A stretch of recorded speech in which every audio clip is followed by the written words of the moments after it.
సరే, దేవుని యొక్క మహాకృపను బట్టి పునరుద్ధాన పండుగలోకి ఏకీభవించిన వేలాది దేవుడు దీవించి ఆశీర్వదించునుగాక. ఆమేన్. సరే, ఈరోజు ధ్యానాంశము పునరుద్ధానానికి సంబంధించిన సంగతులు, కొన్ని సంగతులు మనం ధ్యానం చేసుకుందాం. ఒకసారి యోహాను సువార్త 20వ అధ్యాయము 15వ వచనం నుండి 18వ వచనం వరకు ఈరోజు ధ్యానాంశము. ఈ 3 వచనాలను మనం ధ్యానం చేసుకున్నాం. చూడండి ఒకసారి, ఒక్కొక్కరు చూడండి. యేసు, అమ్మా ఎందుకు ఏడ్చుచున్నావు, ఎవరిని వెతుకుచున్నావు అని ఆమెను అడుగగా, ఆయన తోటమాలి అనుకుని, అయ్యా నీవు ఆయనను మోసుకొని పోయిన ఎడల ఆయన ఎక్కడ ఉంచుతువో నాతో చెప్పుము, నేను ఆయనను ఎత్తుకుని పోదునని చెప్పాను. యేసు ఆమెను చూసి మరియా అని పిలిచెను. ఆమె ఆయన వైపు తిరిగి ఆయనను హెబ్రీ భాషలో రబ్బూని అని పిలిచెను. ఆ మాటకు బోధకుడని అర్థము. యేసు ఆమెతో, నేను ఇంకనూ తండ్రి యొద్దకు ఎత్తిపోలేదు కనుక నన్ను ముట్టుకొనవద్దు. అయితే నా సహోదరుల యొద్దకు వెళ్ళి నా తండ్రియు నీ తండ్రియు, నా దేవుడును నీ దేవుడునైనా వారి యొద్దకు వెళ్ళిపోవచ్చున్నానని వారితో చెప్పుము. మగ్దలేని మరియా వచ్చి, నేను ప్రభువును చూచితిని, ఆయన నాతో ఈ మాటలు చెప్పినని శిష్యులకు తెలియదు. దేవుడు తన పరిశుద్ధ లేఖన భాగం మన అందరి వ్యక్తులు ఫలింపజేయును గాక. దేవుని బిడ్డలారా, ఇక్కడ దేవుడు మాట్లాడుతున్నటువంటి మాట, పునరుత్థానుడైనటువంటి యేసు ప్రభు వారు శుక్రవారం దినమున సిలువ వేసి తన శరీరంలో ఉన్నటువంటి దేహం నుండి చివరి రక్తం పొట్టు వరకు సర్వ మానవాళి పాపం నుండి భూమి మీద కాచి సరిపోయి, శుక్రవారం దినమున సమాధి చేయబడి, శనివారం అంతయు కూడా సమాధిలో ఉండి 3వ దినమున తిరిగి లేచినటువంటిది. ఇదేంటి పాస్టర్ గారు, శుక్రవారానికి ఆదివారానికి మధ్యలో ఒక రోజు కదా 3 రోజులు ఎలా వచ్చి అంటారు. మధ్య గారి డౌట్. శుక్రవారానికి ఆదివారానికి మధ్యలో 3 రోజులు ఎలా ఉంటాయి, మధ్యలో ఒక రోజు కదా అంటారు. ఉదాహరణకి మీ పెళ్ళి ఉందనుకోండి, లక్షణానికి పెళ్ళి అనుకుందాం. ఆ నాన్నమ్మ గారి పెళ్ళడానికి పెట్టమని చెప్పింది. 3 రోజుల్లో పెళ్ళి రావాలయ్యా అని చెప్తుంది. ఎప్పుడు వస్తుందమ్మా 3 రోజుల్లో పెళ్ళి అంటే? ఎప్పుడు వస్తుంది చెప్పండి. ఎల్లారికి ఎంత 3 రోజుల్లో పెళ్ళి అయిపోవాలి తొందరగా. మా అబ్బాయి మా మనవాడిని అమెరికా పంపించాలి, నాకు కూడా ఏసా వచ్చేసింది, మేము కూడా అమెరికా వెళ్ళిపోతాం, ఇక అక్కడికి వెళ్ళిపోతాం, మనవాడి దగ్గర ఉండిపోతామని ఆశపడుతున్నాను అయ్యా నేను. లక్షణానికి పెళ్లి చేయాలి, 3 రోజుల్లో పెళ్ళి అయిపోవాలి, వీసా లేట్ అవుతుందని చెప్పింది అనుకున్నాం.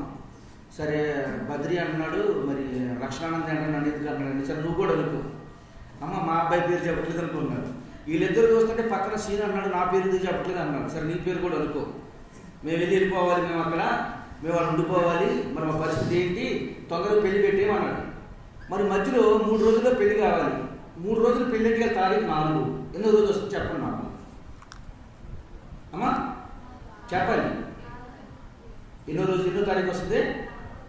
అదేంటి మధ్యలో ఒక రోజు 3 రోజులు వచ్చాయి? 4, 5, 6.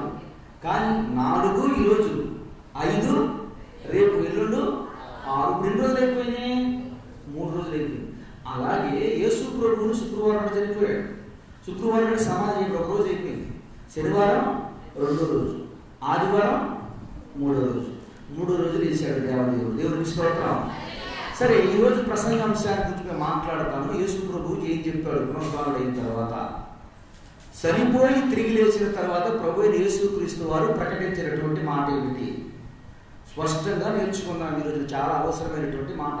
యేసు ప్రభు భూమి మీద పలికినటువంటి మొట్టమొదట పలికిన 3 మాటలను మనం జ్ఞాపకం చేసుకుని, తరువాత యేసు ప్రభు పలికినటువంటి మాటలను మనం జ్ఞాపకం చేసుకుందాం. రాసుకున్నామా? రాసుకున్న కదా 3 అంశాలు ధ్యానం. యేసు ప్రభు ఏమేం చెప్పాడు? మొట్టమొదటిగా 3 సార్లు యేసు ప్రభు భూమి మీదకి వచ్చి మాట్లాడాడు దేవదేవుడు. మొట్టమొదటి మాట ఆదికాండము 1వ అధ్యాయం 26వ వచనంలో ఉంటుంది. ఏమని ఉంటుందంటే, మీరు ఫలించి అభివృద్ధి పొందుడి. మీరు ఫలించండి, ఫలించి అభివృద్ధి పొంది భూమిని నింపండి అని మొట్టమొదటిగా పలికాడు. రెండవసారిగా దేవుడు ఏం పలికాడు అని అంటే, రెండవసారిగా ప్రభువైన యేసుక్రీస్తు వారు పలికినటువంటి మాట ఏమిటి అంటే, 12 సంవత్సరాల వయసు వస్తుంది ఆయనకి. 12 సంవత్సరాల వయసు వచ్చిన తరువాత తమ వాడుక చొప్పున వారి యొక్క క్రమం అనుకోవాలి. చాలామందికి ఆలోచన ఏంటి అంటే, యేసు ప్రభువు ఎక్కడికి వెళ్ళాడమ్మా? ప్రతి వారము క్రమం తప్పని ఎక్కడికి వెళ్ళాడంట? ఎక్కడికి వెళ్ళాడంట? ఆయన క్రమము చొప్పున ఎక్కడికి వెళ్ళాడు? మందిరానికి వెళ్ళాడు. యేసు ప్రభుకి ఎవరు బోధ నేర్పగలడు? ఆయన మాదిరి చూపించాడు. యేసు ప్రభు వాక్యం చదివాడు ఇంకా బైబిల్లో. యేసు ప్రభు ప్రార్థన చేశాడు. యేసు ప్రభు కానుకేశాడు. తెలుసా మీకు?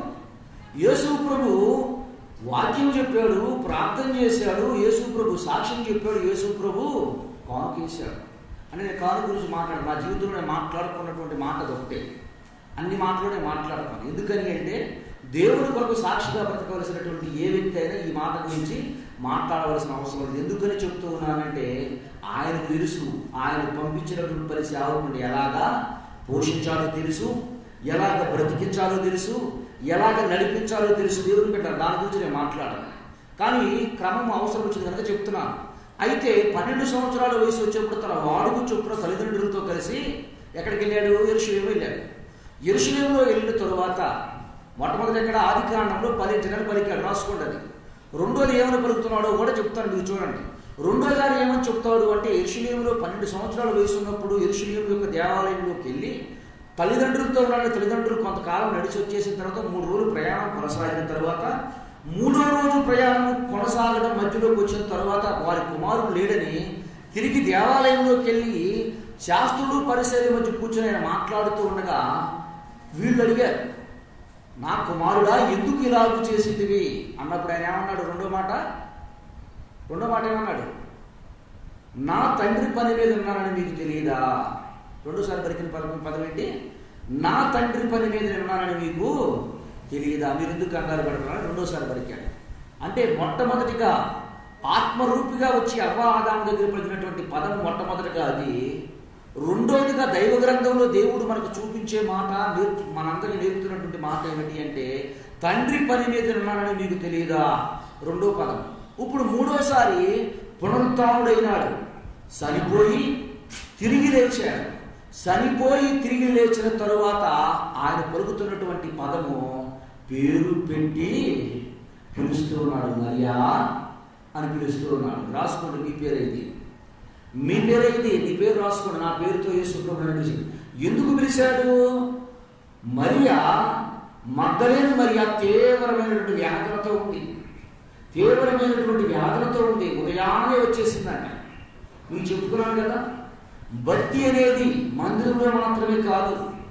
భక్తి అనేది యేసు ప్రభు దగ్గర ఉన్నప్పుడు జనుల ముందే కాదు. భక్తి అనేది శిష్యులందరూ ఉన్నారు. ఇంకా 12 మంది ఉన్నారు. 12 మంది ఎవరు కూడా ఆయన చెప్పినటువంటి మాటని ఉదయాన్నే ఆయన లేస్తాడు కనుక ఆయనను కనుగొనాలని ఎవరు రాలా, ఆయన చూడాలని ఎవరు రాలా. చూడండి, భక్తి అనేది ఉపయోగకరంగా ఉంటే మాత్రమే భక్తి కాదు, లాభదాయకంగా ఉంటే మాత్రమే భక్తి కాదు. వాళ్ళు మనల్ని చూసి పొగిడి పేరు ప్రఖ్యాతులు చెప్పుకుంటే మాత్రమే భక్తి కాదు. ఏమీ లేనప్పుడు కూడా యేసు ప్రభు ఎక్కడ సజీవుడై ఉన్నాడమ్మా? అప్పుడు ఎలా ఉన్నాడు? ఎక్కడుంది? దాంట్లో ఏం పెట్టారు? యేసయ్య దేహాన్ని దాంట్లో సమాధిలో పెట్టారు. యేసయ్య దేహాన్ని సమాధిలో పెట్టారు. దేహాల్లో సమాధిలో ఉన్న యేసయ్యని చూడటానికి వచ్చిందాం. ఎవరైనా వచ్చారా? 12 మంది శిష్యులు ఎవరైనా చూశారా? ఎంత దౌర్భాగ్యంలో మిగిలిపోతున్నారో చూడండి. వీళ్ళు యేసు ప్రభుతోనే ఉన్నారుగా, యేసు ప్రభుతోనే నడిచారుగా, యేసు ప్రభుతోనే కలిసి తిరిగారుగా. యేసు ప్రభు చేసిన స్వస్థతలు చూశారు, వీళ్ళు కూడా ఆ స్వస్థతలు చేశారు. యేసు ప్రభు చేసిన స్వస్థతలు చూడటం మాత్రమే కాకుండా మత్తయి సువార్త 10వ అధ్యాయంలో వీళ్ళు శిష్యులుగా పంపిస్తే వీళ్ళు కూడా అయ్యే స్వస్థతలు చేశారు, వీళ్ళు కూడా అయ్యే అద్భుతాలు చేశారు. చూసిన వారు మాత్రమే కాదు, చేసినటువంటి వారు ఆయన దేహం దగ్గరికి వచ్చి ఆయన చనిపోయి సమాధిలో పెట్టాడు, 3వ దినాన్ని లేస్తానని చెప్పాడు. ఆయన దగ్గరికి వెళ్ళి చూడాలి అనే మనసు లేదు. ఎందుకని? ఇప్పుడు ఆయన పక్కన ఉంటే, ఆయన సజీవుడై ఉండగానే ఆయన వెంబడి తిరిగితే మనకి ఏమొచ్చాయి? వంట వండుకోకుండా భోజనం వచ్చింది, ఇంటికాడలో కూడా సరిపడినటువంటి ఆహారం ఇచ్చాం. దేవుని పని చేసే సేవకుడైనా, దేవుని పనిలో జరిగించే విశ్వాసైనా, నేను నీకు ఇస్తానా, నాకేమిస్తావు? దేవుని వాక్యం ఉంటే చెప్తుంది, నీ దేవుడైన యెహోవాను నువ్వు శోధించా వలదు. నీకు చెప్పారు కదా రాత్రి కారణం. దేవునికి ఇచ్చేది మనం ఎట్లా అయితే ఏ విధంగా ఉంటుందట? భక్తులు చెప్పినటువంటి మాట, నీవు దేవునికి ఇచ్చేది ఏదైనా సరే, నీకున్నటువంటి సమయం అయి ఉండొచ్చు, నీకు ఇచ్చే కానుక అయి ఉండొచ్చు, నేను ఇచ్చా కాబట్టి రేపొద్దు నాకు ఏమిస్తావు అనే లక్ష్యం నీకుంటే, అది ఇవ్వకపోగా ఒకవేళ నువ్వు శోధించి తీసుకుని ఉంటే, దేవుడు అంటాడు, ఏమంటాడంటే, ఒరే పిచ్చోడా, నువ్వు వ్యవసాయం చేసేటప్పుడు, విత్తనాలు చల్లేటప్పుడు దేంతో పట్టుకెళ్తావురా? చేతితో పట్టుకెళ్తావు, చేతితో ఇస్తావు, లేదా ఒక సంచిలో పోసుకుని వెళ్తావు. ఒకడు నువ్వు మోయగలిగినంత వరకు తీసుకెళ్ళి విత్తనాలు చల్లుతావు, కానీ అవి దాని కొరకు నువ్వు నిరీక్షిస్తావు. వాటి దగ్గరికి వెళ్ళి నువ్వేమడవు ఎప్పుడు? నేను అనవసరంగా నా 2 కోట్ల భోజనానికి వచ్చేది, లేకపోతే 1 సంవత్సరానికి జరిపడే భోజనానికి వచ్చేవి, 6 నెలలకు జరిపడే భోజనానికి వచ్చాయి, అనవసరంగా నేను భూమిలో ఇచ్చాను, ఇది పంట వస్తుందో రాదో అనుకుంటే, అది పంట రాకపోగా దానిపైన నీకేముంటుంది? విరక్తి చెందిపోద్ది. విత్తనాలు వేసి నీవు దాని కొరకు కనిపెట్టే వ్యక్తిగా ఉంటే, ఊహించిన రీతిలో నువ్వు వేసింది సంచితో పట్టుకుని వెళ్ళి, సంచితో పట్టుకుని వెళ్ళి, ఊహించిన రీతిలో, నీకు ఆలోచించిన రీతిలో మనం వ్యవసాయం చేసేవాళ్ళమే కదా. విత్తనాలు చల్లేటప్పుడు ఎట్లా వెళ్తామమ్మా? ఎట్లా వెళ్తా? విత్తనాలు చల్లేటప్పుడు ఎట్లా తీసుకెళ్తారు? విత్తనాలు ఎట్లా తీసుకెళ్తారమ్మా? సంచులతో తీసుకెళ్తారా? బడుతో దొరికెళ్తారు విత్తనాలు? ఎట్లా దొరికెళ్తారు? ఎవరికి ఎట్లా దొరికెళ్తారు విత్తనాలే? ఎట్లా దొరికెళ్తారు? సంచిలో పట్టుకొని బండి మీద తీసుకొని, ఒక బండి మీద వేసి విత్తనాలు జల్లు వస్తాం, అంతే కదా. జల్లు వచ్చి మరి కోత కోసేటప్పుడు ట్రాక్టర్ వేసుకొస్తాం. దేవుడికి ఇచ్చేది ఏదైనా అటువంటిదై ఉండాలి. చూడండి, ఈవిడ యేసు ప్రభువును చూడటానికి మాత్రమే వెళ్ళింది. యేసు ప్రభు అక్కడ లేకపోయినా ఆయన దగ్గర నుండి యేసు ప్రభు చెబుతున్నాడు, నా శిష్యుడై ఉండగోరువాడు నన్ను ప్రేమించేవాడై ఉండాలి, నన్ను ప్రేమించేవాడని నాకు పనిచేసేవాడై ఉండాలి. నేను ఏం చేస్తాను? వేకెన్సీ ఎదురు చూడు. నేను ఎట్లా ఇస్తున్నా?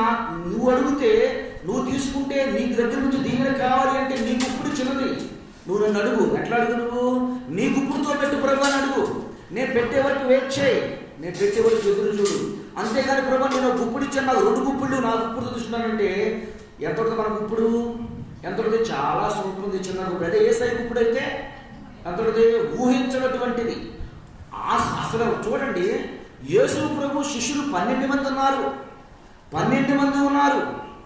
ఆయన అంటే 3 సంవత్సరాలు తిరిగారు. ఎవరికి ఉన్నటువంటి ఆదిత్య మగ్ధలేని మర్యాద ఇచ్చాడు. దేవునికి స్తోత్రం. ఎవరు ఆయన శరీరధారి అయి ఉన్నప్పుడు యేసు ప్రభువును చూసినటువంటి వ్యక్తులే తప్ప ఈ 12 మంది పునరుత్థానుడైనటువంటి యేసు ప్రభువును మొట్టమొదటి చూసినటువంటి వ్యక్తి ఎవరమ్మా? మగ్ధలేను మరియ. ఇచ్చేసింది దేవుడికి. ఇచ్చేసి సైలెంట్ కూర్చొని కనిపెడుతూ ఉంది. నీ జీవితం నా జీవితం ప్రోత్సాహం క్రీస్తు చెప్తూ ఉన్నాడు నీతో నాతో ఈ రోజున. నీ జీవితంలో, నీ బ్రతుకులో యేసయ్యకి ఇవ్వాల్సింది ఎలా ఉండాలి అంటే, ఇచ్చిన దానిని ప్రభువా నువ్వు నాకు ఇచ్చావు, నీకు ఇచ్చేసానని చెప్పి ఊరుకో. అడుగు వాటికంటే, ఊహించు వాటికంటే, నీ ఎక్స్పెక్టేషన్స్ కంటే అన్నిటికంటే అధికంగా దేవుడిని ఏం చేస్తాడు? ఉన్నతమైన స్థానంలో నిలుపుతాడు. అవునా కదా చెప్పండి. విత్తనాలు ఇచ్చేటప్పుడు సంచితో తీసుకుని ఇస్తాం, కానీ కోసుకుని వచ్చేటప్పుడు గింజ వేసిన దగ్గర నుండి పైకి చూసుకుంటూ కింద చూసుకుని అనవసరంగా విత్తనాలు చల్లేసాను, అనవసరంగా ఇటు చల్లకుండా ఉంటే ఒక 3 రోజులకు, వారం రోజులకు, నెల రోజులకు, 2 నెలలకు నాకు సర్వసమృద్ధి అయిన ఆహారం 4 రోజులు ఉండేది, అనవసరంగా పోయింది. చివరికి ఏమైపోతుంది? పోయే ఉంటుంది. అలాగే నువ్వు తీసుకునేటప్పుడు నీ గుప్పుడు ఇచ్చినది యేసయ్య గుప్పుడు పెట్టమని చెప్పే వ్యక్తిగా నీవు ఉంటే, దేవుడు ఉన్నతమైన స్థానంలో దేవుడిని నియమిస్తాడు. ఇచ్చేది నీవు, దేవుడు నీకు ఇచ్చాడని. ఏ విషయంలోనైనా కావచ్చు, ఏ పనిలోనైనా కావచ్చు. దేవుని బిడ్డలారా, దేవుణ్ణి శోధించవలదు. వీళ్ళు అనుకుంటున్నారు 12 మంది ఎవరూ రాలేదు ఆ వ్యక్తికి. తెల్లారక ముందే ఇంకా చీకటిగా ఉండగానే మగ్ధలేని మరి ఎక్కడికి వెళ్ళిపోయిందంట? సమాధి వద్దకు వెళ్ళింది. ఆయన సమాధి వద్దకు వెళ్ళినటువంటి వ్యక్తిని, బాధలో ఉన్నటువంటి వ్యక్తిని ఎప్పుడు వదిలిపెట్టే వ్యక్తి కాదు ఆయన. ఈవిడ ఏడుస్తూ ఉంది, బాధపడుతూ ఉంది, అర్థం అవ్వట్లేదు, అర్థం కానటువంటి పరిస్థితుల్లో ఉంది. అంతేనమ్మా? అందాక 15వ అధ్యాయంలో ఏమనుకుంటుంది? ఈవిడ ఆలోచన వేరుగా ఉంది. ఏంటి ఆలోచన? అరే నేను ఎస్తరు తీసుకొచ్చాను, నీ అన్నీ తీసుకొచ్చాను, ఏసైని చూస్తాను వస్తే ఏసై లేడు, నాకు ఖర్చు అయిపోయిందని ఆడవట్ల అమ్మా. ఖర్చు అయిపోయిందని బాధపట్ల. మనం భోజనాలు పెట్టుకున్నాం, ఉదాహరణకి పెళ్లికి భోజనాలు పెట్టుకున్నాం అనుకుందాం, బాగా పెట్టుకున్నాను, మొత్తం ఏర్పాటు చేసుకున్నాం. ఏంటో ఊహించకుండా అప్పటి వరకు ఏమీ లేదు. చిన్న ముప్పు పట్టింది, పెద్ద ముప్పై పెద్ద తుఫాను రేగింది. ఇప్పుడు ఎందుకు ఏడుతాం చెప్పండి? మనం ఎందుకు బాధపడతాం చెప్పండి అమ్మా? ఎందుకు బాధపడతాం?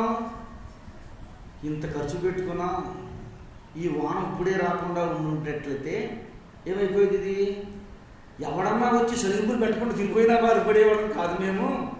అమ్మ అట్లే ఉంటుంది కదా, వచ్చి చదువుకుని పెట్టుకుంటూ తిరిగిపోయినా బాధపడేవాళ్ళం కాదు. మొత్తం తీసుకెళ్ళి ఆడబోతున్నాం, మట్టిపోలు చేసేస్తున్నాం, ఆ బాధ ఎక్కువ. ఇప్పుడు మగ్ధలేని మరియ బాధ ఏంటి? చదువుల కోసం బాధపడట్లా. అమ్మ చదువుల కోసం బాధపడుతుందా? చదువుల కోసం బాధపడుతుందా? కాదు. దేనికోసం బాధపడుతుంది? దేని గురించి బాధపడుతుంది? ప్రభువారు వచ్చానయ్యా, ఇది తీసుకుని వచ్చానయ్యా, ఆయన ఎక్కడున్నాడో చెప్పయ్యా, ఆయన ఎక్కడున్నాడో చెప్పయ్యా, ఆయన కొరకు నువ్వు చెప్తే చెప్పు, నేనే మోసుకుని వెళ్తానయ్యా ఆయన్ని. ఎందుకయ్యా అట్లా చేశావు అని తోటమాలను అడుగుతూ ఉంది. తీవ్రమైనటువంటి వేదంలో ఉంది, తీవ్రమైనటువంటి ఆలోచనతో ఉంది. దేవుని బిడ్డలారా, ఆయన అంటూ ఉన్నాడు, మరియా అని పిలిచాడు. నిజమే, యేసయ్య ఎప్పుడు పిలుస్తాడంటే బాధలో ఉండగా పిలుస్తాడు. నువ్వు చెప్పుకోనేటువంటి నీ నిర్ణయం ఎలా ఉందో అర్థం కాక, దేవుని పని మీద దేవుని పని చేయడానికి ఒక నిర్ణయాన్ని నువ్వు తీసుకోవాలని నీ నిర్ణయం నువ్వు తీసుకునేటువంటి పరిస్థితుల్లో నువ్వు ఏ స్టెప్ ముందుకేయాలో, నీ ఏ అడుగు ముందుకేయాలో, నేను వేస్తున్న అడుగు కరెక్ట్గా ఉందో లేదో, అసలు నా పరిస్థితి ఏంటి అర్థం కానటువంటి అగమ్య గోచరంగా నా పరిస్థితి ఉందని చెప్పి ఊహించినటువంటి స్థితిలో నువ్వు ఉంటావే, అప్పుడు యేసయ్య మాట్లాడతాడు నీతో. అప్పుడు యేసయ్య నీతో మాట్లాడతాడు. 4 మాటలు చెప్పాడమ్మా వాడిని. మొట్టమొదటిగా ఆయన పిలిచాడు, రాసుకోండి. ఆయన మరియా అని పిలిచాడు. 2 నేనే అని ప్రకటించాడు. 3 ధైర్యపరిచాడు. 4 వాళ్ళకి చెప్పి వాళ్ళ దగ్గరికి తీసుకురామండి. 4 విషయాల గురించి కొంచెం మాట్లాడుకుందాం. నేను మొట్టమొదటి ఏంటి? పిలిచాడు, మరియా అని పిలిచాడు. మరియా అని పిలిచాడు. ఎప్పుడు? అర్థం కానటువంటి పరిస్థితుల్లో, అర్థం కానటువంటి ఏం అవ్వాలో అర్థం కానటువంటి పరిస్థితుల్లో, ఏం చేస్తుందో అర్థం కానటువంటి పరిస్థితులు. అంటే పాపం కాదమ్మా, పాపంలో కాదు, వెళ్ళింది ఎంతో ఆశతో వెళ్ళింది అక్కడికి. ఎవరు రావట్లేదని ఎవరి వైపు చూడాల. భక్తి జీవితంలో మీకు ఎప్పుడు చెప్తా, ఒకరితో పోటీ ఎప్పుడు మనకు ఉండకూడదు.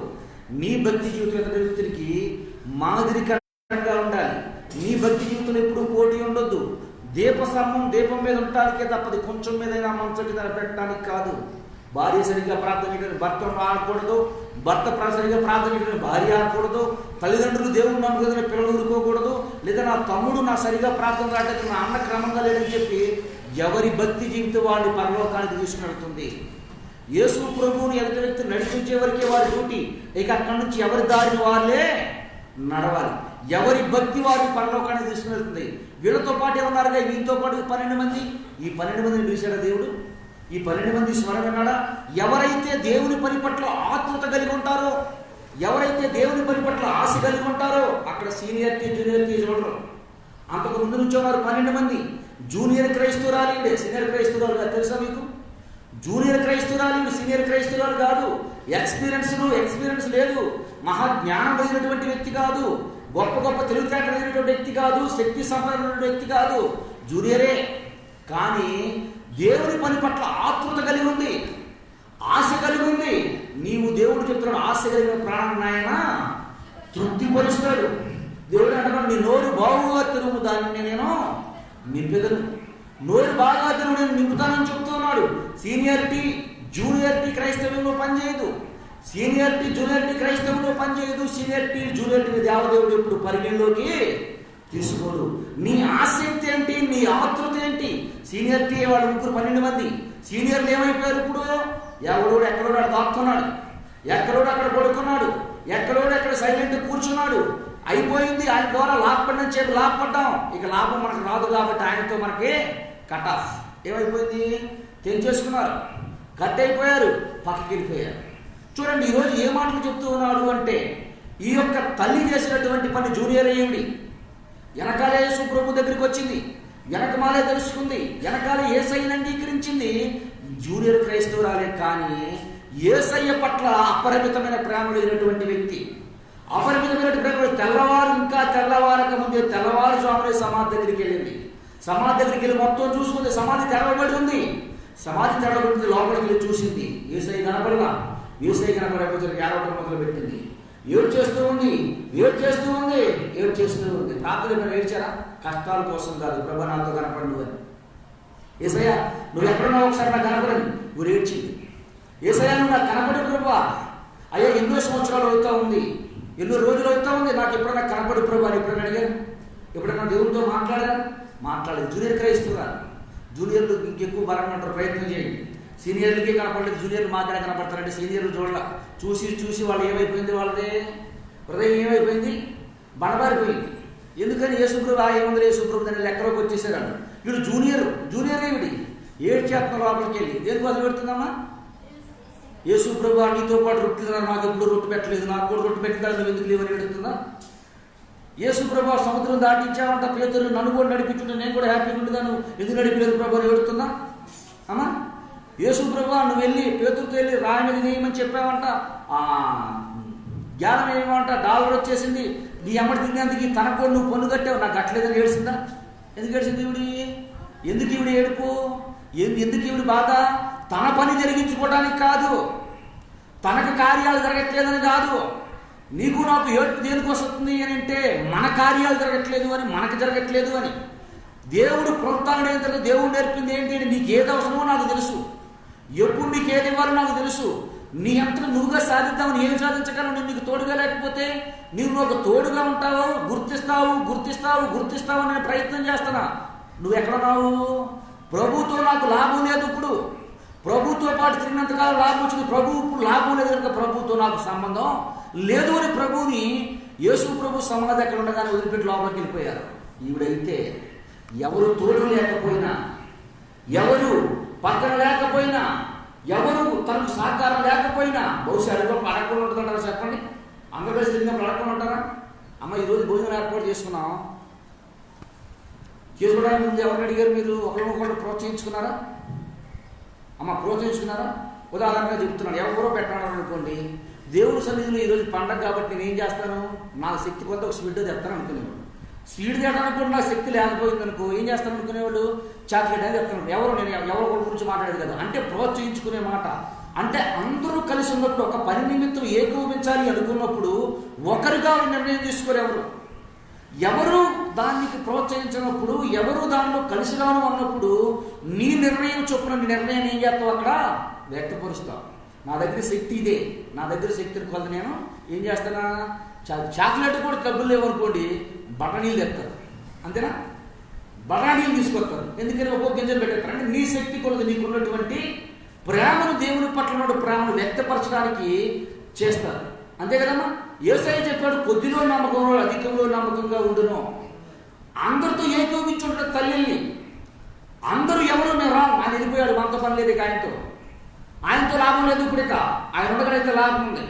ఆ లాభాన్ని బట్టి మేమైనా పని చేసేవాడు, ఇప్పుడు ఆయనే లేడు, నువ్వు పిచ్చిదారులాగా ఉన్నావు, నీకు తెలియదు జూనియర్టీ, మేమైతే సీనియర్టీ నా దగ్గర ఎక్స్పీరియన్స్ ఎక్కువ ఉంది, ఎక్స్పీరియన్స్తో చెబుతున్నా ఇను అని అంటారు. ఈవిడేమనుకుంది, నాకు మీ జూనియర్తో పని లేదు, మీ సీనియరిటీతోనూ నాకు పని లేదు, నాకు కావాల్సింది ఎవరు, నా యేసయ్య. ప్రపంచం మొత్తం సువార్త చెప్పడానికి మొత్తం తిరిగి వెళ్ళారు, యెరూషలేము వీధులు మొత్తం. యేసు ప్రభు దగ్గర చూడటానికి మాత్రం ఒక్కడు రాలేదు. ఎంత దౌర్భాగ్యం చూసారా? ఒక్కడు కూడా ఏకీభవించలా, ఒకడు కూడా సిద్ధపడలా, ఒకళ్ళు కూడా వెళ్ళి ఆ యేసు ప్రభు చెప్పినట్టు మాట ప్రకారం 3వ దినం లేస్తానని చెప్పి అనేక మార్లు నాతో చెప్పాడు కదా ఈ మాట. నిజమే కదా, ఆయనతో పాటు మనం తిరిగాం కదా, నిజంగా ఆయన వెంట తిన్నప్పుడు మేము ఎప్పుడు నష్టపోలేదు కదా, మాకు ఏ నష్టమో కలగలేదు కదా. ఆయన వెంట తిరుగుతున్నంత కాలం నా జీవితంలో, నా కుటుంబ జీవితంలో నాకు ఎప్పుడు ఇరువు లేకుండా లేదు కదా.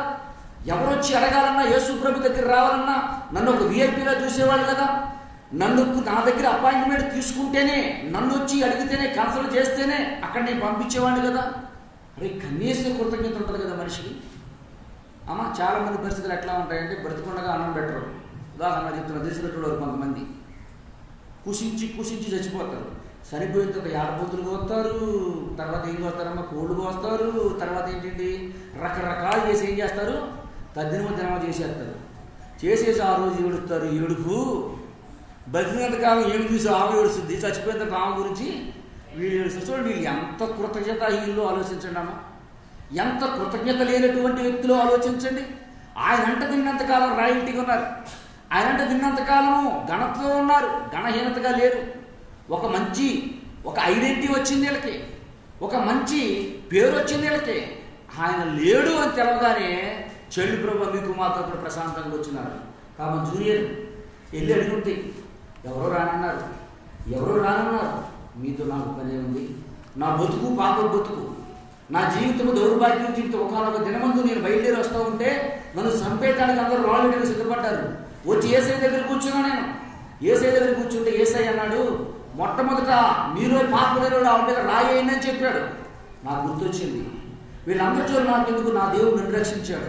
వీళ్ళందరి చోటు నాకెందుకు, నా దేవుడు నన్ను ఈ విధంగా బ్రతుకున్నానంటే కారణం ఆయన. ఈరోజు ఈ స్థితిలో నేను నిలబడమనంటే కారణం ఆయన. వీళ్ళందరితో నాకెందుకు, నేనేం చేస్తా, నాకు దేవుడు చేసిన మేలుకై ప్రభువా చనిపోవలసిన నన్ను బ్రతికించావు. ఈరోజు ఈ స్థితిలో ఈ జీవంతో నేను కలిగి ఉన్నానంటే ప్రభా, నా తల్లిదండ్రులు జన్మనిస్తే ప్రభా, ఆ జన్మను నేను పాడు చేసుకుంటే ప్రభా, నీ ఎందుకు వచ్చినట్టు నాకు పునర్జన్మనిచ్చి ఈరోజు నాకు ఒక స్థానాన్ని ఇచ్చావు ప్రభా. నేను తండ్రి నువ్వు చేసిన మేలు నేను ఏమీ చెల్లించలేదు కానీ ప్రభు నిన్ను వెంబడిస్తా బ్రతికినంత కాలం అని చెప్పి ఎవరూ రాకపోయినా, ఎవరు ఎంట లేకపోయినా తను ఒక్కదే బయలుదేరి వెళ్ళిపోయింది. నేను చెప్పేది అబద్ధమా బైబిల్లో ఈ మాట? నేను చెప్పేది బైబిల్లో అబద్ధమా? ఒక్కతే వెళ్ళింది. ఒక్కతే యేసయ్య సమాధి దగ్గరికి, సమాధిలోకి వెళ్ళిందంటమ్మా. ఒక్కతే సమాధిలోకి వెళ్ళిందంట. సమాధిలోకి వెళ్ళి డోర్ తీసింది, ఓపెన్ చేస్తుంది, లోపలికి వెళ్ళింది, ఏం చేస్తుంది? యేసు ప్రభు ఇరిగి నలిగిన ఉదయాన్ని ఆయన ఇప్పుడు ఆలక్ష్యము చెయ్యి. నన్ను వెతుకుడి, నేను మీకు దొరుకుతానని చెప్పాడు. నన్ను వెతుకుడి, నీకు దొరుకుతాను. వెతుకు, నేను నీ జీవితంలో కెట్టొచ్చాను ఒకసారి ఎత్తుకో. నీ జీవితం ఎందుకు బండబారిపోయింది? నీ విశ్వాస జీవితం ఎందుకు బండబారిపోయింది? పునరుత్థానం యేసయ్య చెప్తూ ఉన్నాడు. ప్రార్థనా జీవితం ఎందుకు సన్నగిలిపోతూ ఉంది? నీ సాక్ష్యం ఎందుకు నోరు గొంతు పైకి లేవటం లేదు? ఎందుకు దేవుడికి సాక్షిగా బ్రతకవలసి నువ్వు సాక్షిగా బ్రతకలేకపోతున్నావు? వెతుకు, నీకు దొరుకుతా. ఎక్కడ ఏ టైంలో నీకు దొరికానో, ఏ టైంలో నిన్ను దర్శించానో, ఏ టైంలో నీకు నాకు బంధం ఏర్పడిందో ఒకసారి ఎత్తుకు, నీకు దొరుకుతా. ఏడుస్తూ ఉంది, కూర్చొని ఏడుస్తూ ఉంది. యేసయ్య పిలుస్తున్నాడు, మరియా పిలుస్తున్నాడు. హృదయం బండబారిపోయింది, హృదయం వ్యాధంతో ఉంది. యేసు ప్రభు పిలిచినా అమ్మా అని పిలుస్తూ ఉన్నాడు, అమ్మా అని పిలుస్తూ ఉన్నాడు. హృదయంలోకి ఎంత వ్యాధి ఉంటే చూడండి, ఆలోచన ఉంది. హృదయంలో భారం ఉందనుకోండి, ఎంత టేస్ట్కరమైన భోజనం పెట్టిన నోటికి సహించుదామా? సహించదు. హృదయం బండబారిపోయింది, బాధపడుతూ వ్యాధంతో ఉంది. అమ్మా అని పిలిచాడు, వినిపించుకోలేదు. తను అనుకుంటూ ఉండొచ్చు ఆలోచన, వాళ్ళందరూ రానన్నారు, ఎందుకే కావచ్చు, నేను ఒక్కదాన్నే వచ్చాను. అయినా ఎవరో తీసుకెళ్ళిపోయారు, ఎవరో రాలేకపోయారు. ఏంటి ప్రభు ఇది? ఏంటి ప్రభు నా జీవితాన్ని మార్చావు, నా బ్రతుకును మార్చావు? ఏంటి ప్రభు ఇలా అయిపోయిందని వ్యాధన పడుతుందేమో బహుశా. అమ్మా అని పిలిచాడు. తోటమాలని కూడా, అయ్యా ఆయన ఎక్కడ పెట్టారో చెప్పయ్యా, నేను వెళ్ళి తీసుకొస్తానని చెప్పింది. ఇప్పుడు ఏమంటుంది? మళ్ళీ ఏమన్నాడు? మరియా అని పిలిచాడు. పాత పిలుపుతో మరియా అని పిలిచాడు. ఒకసారి యేసుప్రభుని ఎట్లా పిలిచాడో జ్ఞాపకం చేసుకోండి. యేసుప్రభు ఎలా పిలిచాడు? మిమ్మల్ని పిలిచాడు అమ్మ యేసుప్రభు? నన్ను దర్శనంలో పిలిచాడు. నా కుమారుడా అన్నని పిలిచాడు. నన్ను రక్షణ పొందకముందు నా కుమారుడా అన్నని పిలిచాడు. పిలిచి ఒక పేరు పెట్టాడు. ఆ పేరు నేను చెప్పలేండి, దేవుడు చిత్తమైతే మనందరం వాళ్ళకి వెళ్ళామనుకుంటే దేవుడు ఆ పేరుతో పిలుస్తాడు. అక్కడ ఒక పేరుతో పిలిచాడు. కొన్ని కాలక్రమేణా కొన్ని రోజులు అయిన తర్వాత ఆ పేరుకి బహుశా అనుకుంటారేమో, ఆ సంఘంలో ప్రదర్శించారు, ఆ పేరు అయితే కాదమ్మా, ఆ పేరైతే కాదు. ఒక పేరుతో పిలిచాడు. నా కుమారుడా ఇది నీ పేరు పెడుతున్నానని చెప్పాడు. దేవుని యొక్క మహాకృపను బట్టి నిజంగా ఆయన పెట్టినటువంటి పేరు ప్రకారమే జీవితం కొనసాగుతూ వస్తూ ఉంది. చూడు, మరియాను పిలిచాడు. మరియాను పిలవగానే మొదగుడా రబ్బీ ఎక్కడ నేను ఆనందం వచ్చేసిందంట తల్లికి. నిజమే, నేను ఆ జీవితంలో కొన్ని నిర్ణయాలు మనం ఎట్లా తీసుకోవాలో, ఏం తీసుకోవాలో అర్థం కానప్పుడు దేవుడి మీద ఆధారపడ్డాడు. ఒక వృద్ధాప్యంలో ఒక వృద్ధుడు. ఎవరో తెలుసా మీకు? ఎవరో తెలుసామా? ఆదికాండం 46వ అధ్యాయంలో చూడండి ఒకసారి. 46వ అధ్యాయం 2వ వచనం. 46:2. ఒక వృద్ధుడు వృద్ధాప్యంలోకి వచ్చేసాడు. బహువృద్ధుడై ఉన్నాడు. అప్పటికే 12 మంది కొడుకులు, ఒక కూతురు, 70 మంది సంతానంతో ఇంట్లో ఉంటున్నాడు. ఒక సమాచారం వచ్చింది ఆయనకి. ఏడు సమాచారం వచ్చిందంటే ఈ ఊళ్ళో సరైన ఆహారం లేదు, ఇక్కడ బ్రతకటమే కష్టంగా ఉంది, నేను మంచి పోషణతో ఇచ్చి పోషిస్తా, ఒక సాటకు రావాలని చెబుతుంది. ఈయనేమో నిర్ణయం తీసుకోవాలంటే అర్థం అవ్వట్లేదు. ఏం నిర్ణయం అర్థం అవ్వట్లేదు. దేవుడేమో నాకు స్వాచ్ఛంగా ఇస్తానని చెప్పాడు. దేవుడేమో ఈ భూభాగాన్ని దాటొద్దని చెప్పాడు. ఆ పక్క నుంచి పిలుపు వచ్చింది. ఇప్పుడు ఏం చేయాలి? ఎవరిని అడగాలి? ఎవరిని తెలుసుకోవాలి? పిలుపు వచ్చేసింది. పోనీ నేను ఇక్కడే ఉంటానని చెప్తేనేమో ఆహారం సరిగా లేదు, అందేటట్టు లేదు, పలసారీలు తెచ్చుకోవడమే కష్టం అవుతుంది. ఇప్పుడు ఈ స్వరం వచ్చింది చూడండి. 46 అది కారణము. అప్పుడు రాత్రి దర్శనములో దేవుడు యాకోబు యాకోబు అని ఇశ్రాయేలును పిలిచెను. అందుకతడు చిత్తము ప్రభువా, చిత్తము ప్రభువా నేను. ఆయన నేను దేవుడును, నీ తండ్రి దేవుడును, ఐగుప్తునకు వెళ్ళుటకు భయపడకు. చాలు. ఏమన్నాడమ్మా? నువ్వు వెళ్ళటానికి భయపడద్దు. నిర్ణయం సరిగా లేనప్పుడు, మనం తీసుకునే నిర్ణయం కరెక్ట్గా కనెక్ట్ అవునప్పుడు ఆధారపడాల్సింది ఎవరి మీద? దేవుని మీద. శతబద్ధమైపోయి ఉండొచ్చు. దేవుడు చెప్పాడు, అబ్రహాంతో చెప్పాడు, ఇస్సాకుతో చెప్పాడు, యాకోబు గారితో చెప్పి ఈ భూమి నీకు స్వాచ్ఛంగా ఇస్తాను, ఇదే నీకు స్వాచ్ఛం. తీరా చూస్తేనే 70 మంది కొడుకులు ఉన్నారు, తినడానికి ఆహారం లేదు. ఆహారం లేనటువంటి పరిస్థితి. ఆ పక్క దేశం మీద ఆధారపడాల్సి వచ్చింది. పక్క దేశం నుంచో సమాచారం వచ్చింది. ఏమని? వచ్చి మా దగ్గర ఉండండి ఉన్నంత కాలం అని. ఇప్పుడు దేవుడి మాట ప్రకారం ఇక్కడ ఉంటేనేమో చావడానికి సిద్ధంగా ఉన్నారు. పోనీ అక్కడ ఇచ్చారు కదా ఆ మాట ఉందామంటే ఆల్రెడీ అబ్రహాం గారిది శారమ్మ గారికి ఒక స్టోరీ జరిగింది. ఏంటి? అబ్రహాం గారి మాటని ఆచరణ చేసుకుంటే లేనిపోని గొడవలేని. ఇప్పుడు ఏం చేయాలని అర్థం కాక దేవుడు సన్నిధిని కూర్చున్నాడు. దేవుడు మాట్లాడుతున్నాడు, ఎల్లు మరలాడింది ఇక్కడికి నేను రప్పిస్తా. సొంత ఆలోచనలు కాదు, దేవుని ఆలోచనలు. మరియమ్మ యొక్క ఆలోచన కూడా, మగ్దలేని మరియ ఆలోచన కూడా అర్థం కానిటువంటి స్థితిలో ఉంది. అప్పుడు అంటున్నాడు, పేరు పెట్టి పిలిచాడు. పేరు పెట్టి పిలిచి చెప్తున్నాడు, ఎల్లు. ఎక్కడికి వెళ్ళు? అమ్మ ఎల్లు ఏం చెప్తున్నాడు? ఎల్లు ఎల్లు ఐగుప్తుకి వెళ్ళు, ఐగుప్తులో నీకు తోడుగా ఉంటావు. ఇప్పుడు వెళ్ళేది ఎంతమంది? మీరు 70 మంది. వచ్చేటప్పుడు ఎంతమంది వస్తారు? 40 లక్షలమ్మా, 20 లక్షల కాలు బలమై వస్తారు. చూడండి ఎంత గొప్ప. 40 సంవత్సరాల్లోనే, 400 సంవత్సరాల్లోనంట ఎంతమంది అయ్యారు? 70 మంది. 4 లక్షల ఇళ్ళ లక్షల వీళ్ళు 20 లక్షల కాలు బలమై ఇచ్చారంట. చూడండి దేవుడు ఎంత గొప్పడు. కాకపోతే పెళ్లి చేస్తే ఎంత చేస్తాం మనం? పెళ్లి 10,000 మందికి భోజనం పెట్టారు. అబ్బా 10,000 మందికి భోజనం పెట్టారు వాళ్ళు అంటారు. ఏది 10,000 మందికి భోజనం పెడితే ఏం పెడతారమ్మా? ఏం పెడతారు? సాంబారు, పప్పు, కూరగాయలు. కానీ ఏసై ఎక్కడ? ఏసై మెన్యూ ఎట్లా ఉందో తెలపమంటారా? పొద్దున్నే చికెను, మామిడి కూడా చికెను, మార్నింగ్ మళ్ళీ ఎంత లిమిట్ కాదు, అన్లిమిటెడ్. ఎవరు తినంటాడు? పోగేసి వచ్చుకోవడమేనంటే, పోగేసి వచ్చుకోవటమే. పోగేసుకొని మీరు రెడీ అవ్వటమే. రాయల్టీకి తీసుకుని వచ్చాడు, రాయల్టీకి పోషించుకుంటూ వచ్చాడు. దేవుని మాట ప్రకారం వెళితే, దేవుడు పిలుపు ప్రకారం వెళితే ఎక్కడికి పంపించాడు? ఎక్కడ పంపిస్తాడు? రాయల్టీగా ఉంచుతాడు, ఉన్నతమైన స్థానం ఉంచుతాడు. దేవుని బిడ్డలారా చూడండి, మగ్దలేని మరియతో చెప్తున్నాడు, పిలిచాడు. పిలిచినటువంటి దేవుడు బాధలో ఉండగా పిలిచాడు. పిలిచగానే గుర్తుపెట్టేసరికి ఎక్కడలేని సంతోషం వచ్చింది. ఎక్కడలేని సంతోషం వచ్చింది కదా. దేవుడిని పిలిస్తే నీకేమొస్తుంది? సంతోషం వస్తుంది. సంతోషం వచ్చిన పునరుత్థానుడైన యేసు ప్రభు చెప్తున్నాడు. చదవండి అమ్మ. తర్వాత 15 వచ్చిన. అమ్మా యేసు, అమ్మా ఎందుకు ఏడ్చుచున్నావు? ఎవరిని వెతుకుచున్నావు అని ఆమెను అడుగుగా, ఆమె ఆయన తోటమాలి అనుకుని, అయ్యా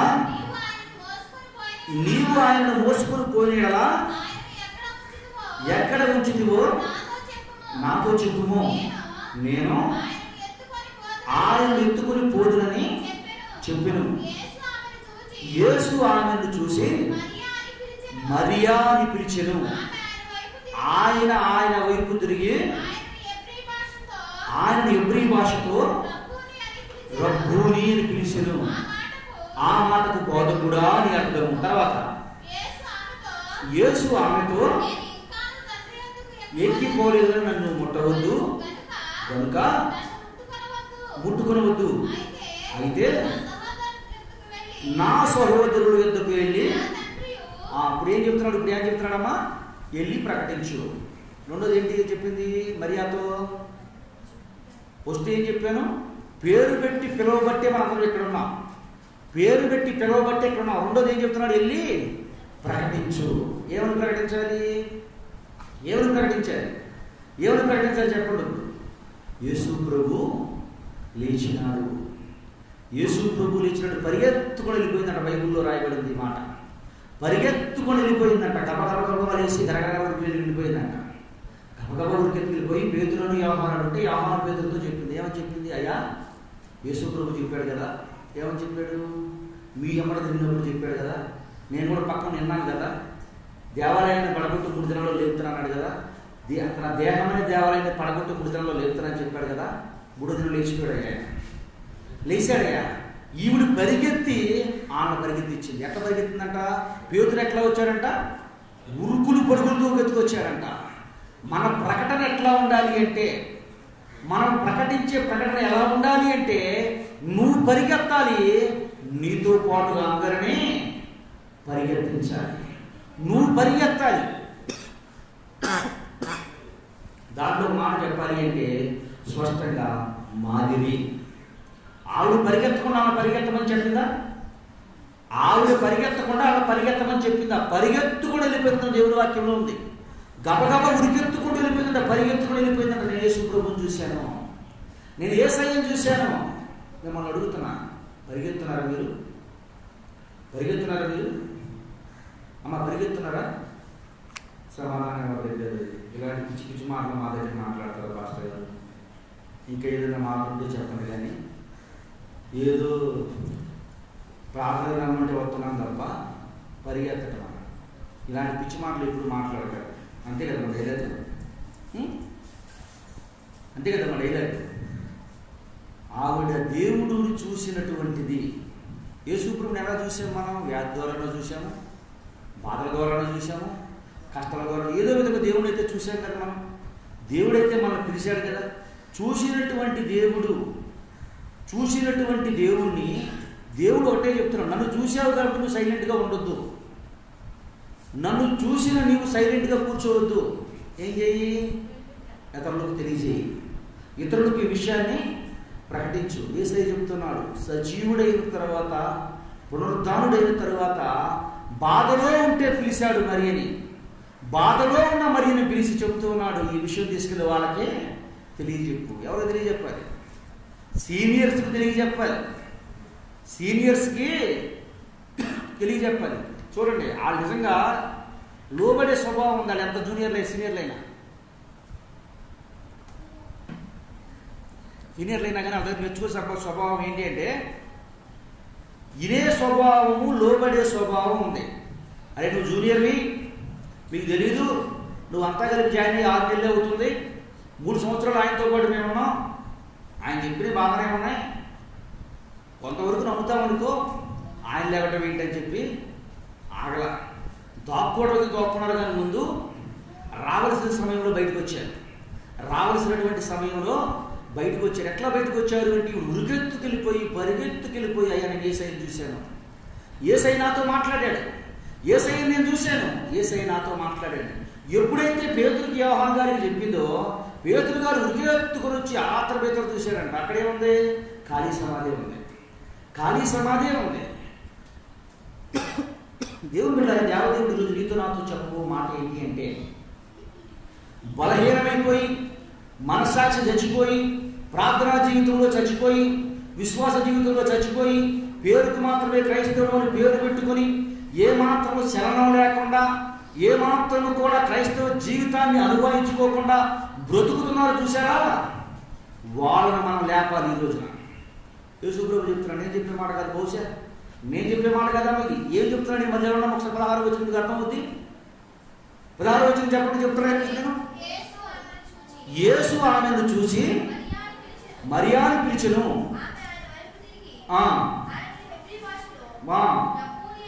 రబ్బోని అని పిలిచెను. ఆ మాటకు బోధకుడిని అర్థం. యేసు ఆమెతో, నేను ఇక్కడ తండ్రి యొద్దకు ఎక్కిపోలేదు కనుక నన్ను ముట్టుకొనవద్దు, అయితే నా సహోదరుల యొద్దకు వెళ్ళి, నా తండ్రియు మీ తండ్రియు, నా దేవుడును మీ దేవుడును, మీ దేవుడినైనా వాని యొద్దకు నేను ఎక్కిపోవచ్చున్నాను వారితో చెప్పమని ఏం చెప్పాడు? ఇప్పుడు ఈయన పరిగెత్తుకుని వెళ్ళినటువంటి వ్యక్తి ఆత్మీయంగా చచ్చిపోయి పేరుకు మాత్రమే యేసు ప్రభువు వెంట తిరిగామని చెప్పుకొని, పేరుకు మాత్రమే మేము అపోస్తలుని పేరు పెట్టుకొని, పేరుకు మాత్రమే సీనియర్ క్రైస్తవుని పేరు పెట్టుకొని బ్రతుకు మారక, ప్రవర్తన మారక, ఆలోచనలు మారక, నోరు వారు చేసే క్రియలు మారక, ఎవరికి సమాధానం లేకుండా బ్రతుకుతారే వాళ్ళ మధ్యలో నువ్వు వెళ్ళాలి. వెళ్ళి ఏం చెప్పమ్మా? వెళ్ళి వాళ్ళ మధ్యలోకి వెళ్ళామని చెప్పి, అయితే నిజంగా మంచోడు కాబట్టి అపోస్తులు ఇవి చెప్పలు రికెత్తుకొచ్చారు. ఇదే మాట మనం చెప్పామనుకోండి, ఏం చెప్తారు చెప్పండి?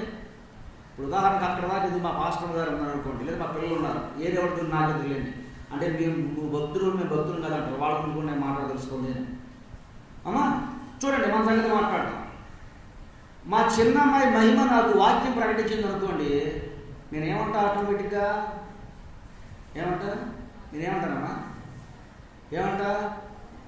నువ్వు పుట్టక ముందే నేను బాప్తీసం తీసుకున్నా, నువ్వు పుట్టక ముందే నేను దేవుడికి తిట్లు తిన్నా, నువ్వు పుట్టక ముందే నేను ఏం చేశాను? యేసు ప్రభుడిని అడిగేది స్టిల్ ఈరోజు పరిస్థితి ఏంటి, ఈరోజు నీ బ్రతుకేంటి, ఎప్పుడు జీవితమో కాదు, ఈ రోజున ఎవరితో మాట వినిపించాడు?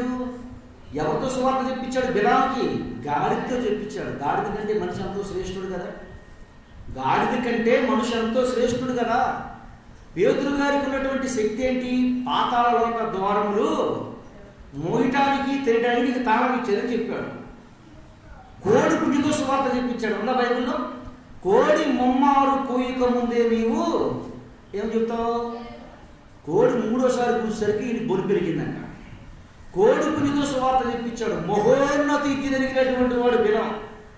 గాడిద మాట్లాడతావు ఏంట్రా, నేను ఇంత దిక్కుమాసలో దిగజారిపోయానా అని ఆలోచన లేకుండా మరలా ఎదురు ప్రయత్నం చేశాడు, మరలా పోరాటం ప్రయత్నం చేశాడు, మరలా పోట్లాడే ప్రయత్నం చేశాడు. ఇప్పుడు దేవుడితో అడ్డంగా కత్తి పట్టుకొని నుంచుంటే అప్పుడు చూశాడంట. చూసి సాష్టాంగపడ్డాడంట. అప్పుడు అంటున్నాడు, ఒరే ఎర్రివారా, ఎంత దిష్టికి దిగజారిపోయావురా, నువ్వు ఎంత దౌర్భాగ్యస్థితి దిగజారిపోయావురా. దేవుణ్ణి చూసినటువంటి కన్నులు గాడిద మాట్లాడుతుంటే ఏంట్రా గాడిదకి నోరు వచ్చింది, నేనన్నా ఏ విషయంలోనైనా పొరబడుతున్నానేమో, తప్పిదం చేస్తున్నానేమో, తప్పుడొడుగు లేసానేమో ఆలోచన జ్ఞానం నీకు రాకపోవడం ఏంట్రా దౌర్భాగ్యుడా అని దేవునితో మాట్లాడితే, అయ్యా నేను తప్పు చేశాను, నేను చేయమంటావు ఇప్పుడు అడిగాడంట. నువ్వు వెళ్ళి ఇశ్రాయేలుని శపించొద్దు, దీవించమని చెప్పాడంట. అయినా బుద్ధి మారల. చివరికి ఏమైపోయాడు? కత్తిపాలైపోయాడు. కానీ ఇక్కడ అపోస్తులు అటువంటి వాడు కాదండు. అపోస్తులు 12 మంది అటువంటి వాడు కాదు. నువ్వు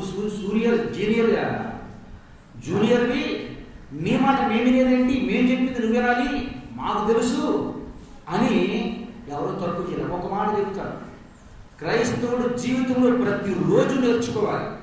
ప్రతి ఒక్క వ్యక్తి దగ్గర పరిపూర్ణంగా ఎవరో చెడ్డవాడు కాదు, పరిపూర్ణంగా ఎవరో మంచివాడు కాదు. ఎంత దౌర్భాగ్యుడైనా ఏదో ఒక మంచి లక్షణం ఉంటుంది. ప్రతి మనిషి దగ్గర నేర్చుకోవాల్సినవి చాలా ఉన్నాయి. అది సీనియర్ కావచ్చు, జూనియర్ కావచ్చు, అన్యుడు కావచ్చు, ఎవరు చెప్పినా, ఏ విషయంలో చెప్పినా నేర్చుకోవాల్సిన మంచి కంపల్సరీగా ఉంటుంది. బైబిల్ గ్రంథంలో యెత్రో అని ఒక ఆయన ఉన్నాడు. మోషే గారి యొక్క మామ రఘుయేలు ఆయన పేరు. అయితే మోషే గారు ఒక దినమందు కూర్చొని ఇశ్రాయేలు ప్రజలందరూ సమూహంగా ఆయన మధ్య తీర్పు తీరుస్తూ ఉంటాడు. ఇది చూసినటువంటి యెత్రో 10వ అధ్యాయం కావాలి, ఇంటికి చదువుకోండి ఇదే విషయం. వచ్చి చూసి అంటాడు, అయ్యా ఏంటి పని నువ్వు చేసేదని అడుగుతాడు. అయ్యా మరి వీళ్ళందరూ, నేను న్యాయాధిపతిగా నేనేమన్నా, పెద్దవాడిగా నేనేమన్నా, వీళ్ళందరికీ న్యాయకుడిగా నేనేమన్నా, న్యాయం తీర్చేవాడిగా నేనేమన్నా, మరి వీళ్ళందరికీ న్యాయం తీర్చాలి కనుక వీళ్ళందరూ నా దగ్గరికి వస్తారన్నారంటే ఒక మాట చెప్తారయ్యా, నువ్వు చేసే పని కరెక్ట్ కాదు, అదే న్యాయం తీర్చడం కరెక్ట్ కదా, అది కాదయ్యా, వీళ్ళందరికీ నువ్వు తీర్పు తెచ్చాలంటే నువ్వు నలిగిపోతావు. 2, ఈ ప్రజలు కూడా చాలా ఇబ్బంది పడిపోతారు. అట్లా కాదు, మరి ఏం చేయమంటారంటే, నువ్వు చేయవలసిన పని ఏమిటి అంటే, నువ్వు నీ కింద ఇంకొకరిని పెట్టు, 100 మందికి ఒక నాయకుడిని పెట్టు, 1000 మందికి ఒక నాయకుడిని పెట్టు, 10,000 మందికి ఒక నాయకుడిని పెట్టు, 1,00,000 మందికి ఒక నాయకుడిని పెట్టు, 10 మందికి ఒక నాయకుడిని పెట్టు. ఈ 10 మంది నాయకుడిని పెట్టి వాళ్ళ తీర్పులు అక్కడ తీర్పించుకో. అక్కడ తీర్చండి 10 మంది దగ్గర తెచ్చిన 100 మంది దగ్గరికి పంపించమను, 100 దగ్గర మంది తెచ్చింది 1000 మంది దగ్గరికి పంచి, 1000 మంది దగ్గర తెచ్చండి 10,000 మంది, 10,000 మంది దగ్గర 1,00,000 మంది, 1,00,000 మంది దగ్గర నీ దగ్గర తీసుకురా. ఈరోజు ఉన్న కోర్టులు మొత్తం అక్కడ నుండి వచ్చినాయే. చిన్నది మండలంలో చిన్న కోర్టు, మ్యాజిస్ట్రేట్ తాలూకాలో కోర్టు, జిల్లా కోర్టు, హైకోర్టు, సుప్రీం కోర్టు. ఈ కోర్టులన్నీ ఆయన యొక్క తెలివితేటల నుంచి వచ్చినాయి, ఆయన నేర్పినటువంటి విషయాల నుంచి వచ్చినాయి. దేవుని బిడ్డలారా, ప్రతి ఒక్క వ్యక్తి దగ్గర నేర్చుకోవాల్సింది చాలా ఉంటుంది. ప్రతి ఒక్క వ్యక్తి, ఎందుకంటే దేవుడి లక్షణాలు జరిగినటువంటి వ్యక్తి, ప్రతి మనిషి దగ్గర మనం నేర్చుకోవాల్సింది ఎంతో కొంత ఉంటుంది. దేవుని బిడ్డలారా, ఇక్కడ ఈవిడితో చెప్తూ ఉన్నాడు, ఈవిడితో తెలియజేస్తూ ఉన్నాడు, వెళ్ళి ప్రకటించు. ప్రకటించడం అంటే పని చేయకుండా ప్రకటిస్తావా అమ్మా? పని చేయకుండా ప్రకటిస్తావా? నువ్వు నడవమని చెప్తావా? నీవు ఆ యొక్క అనుభవం నీకు లేకుండా, ఆ పని నువ్వు చేయకుండా, ఆ కష్టం నీకు తెలియకుండా చేయమని చెప్తావా? ఈవిడ వెళ్ళింది కదా, తెలిసింది కదా, చూసింది కదా, చెప్పింది కదా. కానీ కొంతమంది చెప్పడానికి మాత్రమే క్రైస్తవ్యం తప్ప అనుసరించడానికి క్రైస్తవ్యంలో ఉండరు. చెప్పడానికి మాత్రం చాలా నాలుగు జాపుకుంటూ మాటలు చెప్తారమ్మా. కొంతమందిని చూస్తున్నాను, కొంతమందిని చూస్తూ ఉన్నాను, నాలుక మాత్రం చాలా ఉంటాయి, ఎట్లా ఉంటాయి, కలకండలాగా ఉంటాయి మాటలు. కానీ క్రియల్లోకి వచ్చేసరికి ఎలా ఉంటుంది బ్రతుకు? చాలా దారుణంగా, చాలా దరిద్రంగా, చెప్పాలంటే రోతగా ఉంటుంది, దౌర్భాగ్యం ఉంటుంది. అనుసరించు క్రీస్తుని, క్రీస్తుని వెంబడించు, క్రీస్తులో ఉన్నటువంటి రుచిని చూడు, చూచినటువంటి రుచిని నువ్వు ఏం చేసి తీసుకెళ్ళి ప్రకటించు. జూనియర్ వెళ్ళింది, సీనియర్స్ని చెబుతుంది, అయ్యా నేను చూశాను అని. ఆ సీనియర్స్ ఎటువంటి వాళ్ళు అంటే, అందుకే మరలా భూలోకాన్ని మొత్తం వాళ్ళు సువార్త చేయగలిగారు. వెంటనే విన్నారు. నీకు నాకు దేవుడు ఒక్కొక్కసారి మనము అన్నీ తెలుసని స్వభావంలో ఉన్నప్పుడు, అంతా తెలుసుకున్న స్వభావంలో ఉన్నప్పుడు పశువులతో కూడా సువార్త చెప్పిస్తాడు. పశువులను చూసి కూడా మనము నేర్చుకోవచ్చు. దేవుడు కూడా జాగ్రత్త గమనించండి. కాకోరమును చూడండి అని చెప్పాడు, ఆహారం లేదని ఏడుతూ ఉంటే. ఆహారం లేదని ఏడుతూ ఉంటే ఒక వ్యక్తి ఏం చేస్తున్నాడు? యేసు ప్రభు, కాకులను చూడడి, అని విత్తవు కోయవు కొట్లలో కూర్చుకునవు, పరలోకపు తండ్రి వాటిని పోషిస్తున్నప్పుడు మిమ్మల్ని పోషించలేరా? ఆత్మవిశ్వాసం ద్వారా ముందు ఆయన రాజ్యమును నీతిని ఎత్తుకుని. చిన్న చిన్న అల్పజీవులు చూపిస్తూ ఉంటాడు. ఎవరైనా నీకు సలహా ఇస్తే, ఎవరైనా ఇట్లా చేద్దామని చెప్తే ఏం చేద్దాం మనం? ఏం చేయాలి? ఏం చేయాలమ్మా? నీ స్థాయి ఎంత, నీ రేంజ్ ఎంత, నువ్వు నాకు సరిపోయేవాడివేనా, నువ్వు నాకు తూగేవాడివేనా, నీ అనుభవం ఏంటి, నా అనుభవం ఏంటి, నీ ఎక్స్పీరియన్స్ ఏంటి, నా ఎక్స్పీరియన్స్ అడగలమా? అడుగుదామా? ఎవరు చెప్పినా మంచి మాట చెప్తే కంపల్సరీగా మనం స్వీకరించుకోవాలి, తీసుకోవాలి. శిష్యుల దగ్గరికి వెళ్ళి చెప్పేసింది తల్లిని. మగ్ధలేని మరియ ముందే వెళ్ళిపోయింది, యేసు ప్రభువును చూసింది. యేసు ప్రభు పిలుపును మొట్టమొదటి పునరుత్థానుడిగా పిలిచిన పిలుపు మరియాని. మొట్టమొదటిగా ఆది కాలంలో పిలిచాడు, ఫలించి అభివృద్ధి పొందనని మాట్లాడాడు. రెండోదిగా మాట్లాడుతున్నాడు దేవుడు మనిషిగా ఈ లోకానికి వచ్చినప్పుడు, అమ్మ నా తండ్రి పని మీద ఉన్నాడని మీకు తెలియదా అని. మూడోదిగా చెప్తున్నాడు, మరియా అని పిలిచాడు మగ్ధలేని మరియను. పిలిచినటువంటి దేవుడు చెప్పాడు, వెళ్ళి నా సహోదరుడు మీ సహోదరుడికి ఏం చేయని తెలియదు. మూడోది ఏం చెప్పమన్నాడు? ధైర్యపరచు. ఏం చెప్పాము? మూడోది ధైర్యపరచు. కొన్నిసార్లు ఏం చేయాలి? మనుషుల ద్వారా ధైర్యం వస్తుంది, అవునా కాదా చెప్పండి? మనుషులు ధైర్యపరుస్తారు. అందుకే యేసు ప్రభు చెప్పాడు, నేను రోగినై ఉన్నాను, నన్ను మీరు డాక్టర్ల కంటే, మాటలు కొన్నిసార్లు మనకు పవర్ఫుల్గా మీద తెలుసా మీకు? డాక్టర్ల కంటే కూడా మన వాడు అనుకున్న వాడికి మనకు ఓదార్పు మాటలో ఫుల్ కాన్ఫిడెన్స్, ధైర్యం వస్తాయి. మా ఊళ్ళో ఒక ఆయన ఉన్నాడమ్మా, చాలా మంచి వ్యక్తి. ఆయన మాట్లాడితే చచ్చిపోయే వ్యక్తి కూడా దేవుని అయితే నమ్ముకోలేదు. కానీ ఇక సావు పాలక మీద కూర్చున్నటువంటి వ్యక్తి కూడా ఆయన చెప్తే మాటలో ఏమవుతుంది నీకు, ఇంకా 10 సంవత్సరాలు బతుకుతా ఉంటుంది, 2 సంవత్సరాలు బతకగలరు, 2 సంవత్సరాలు. మంచి మనిషి ఆయన. చూడండి, యేసు ప్రభు అదే చెప్పాడు. ఏమని చెప్పాడు? నేను రోగినై ఉన్నాను, నన్ను మీరు చూడవచ్చితిరి, చూడరాలేదు.